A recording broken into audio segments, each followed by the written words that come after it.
എടാ അവളുടെ കല്യാണം ഉറപ്പിച്ച സ്ഥിതിക്ക് ഇത് വേണോ? വേറൊരുത്തിയെ ട്രൈ ചെയ്താ പോയി.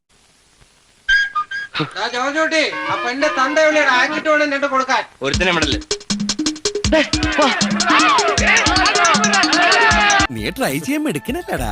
എടാ എന്റെ എല്ലാ ട്രൈയും ഞാൻ അവക്ക് കൊടുത്തു.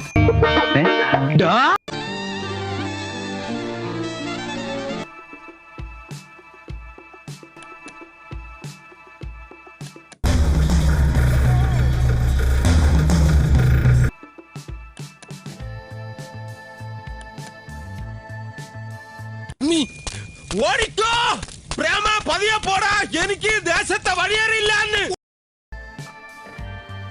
കുഞ്ഞോനെ മുഴുവൻ തെന്നിത്തെറിച്ചെടുക്കാം, സൂക്ഷിച്ച്. ഒരു കുഴപ്പമില്ല, സന്തോഷമുള്ള മക്കളെ, സന്തോഷായി. എന്തൊക്കെയാ നടക്കുന്നേ? എന്തൊക്കെയാ പറ, എനിക്കറിയില്ല.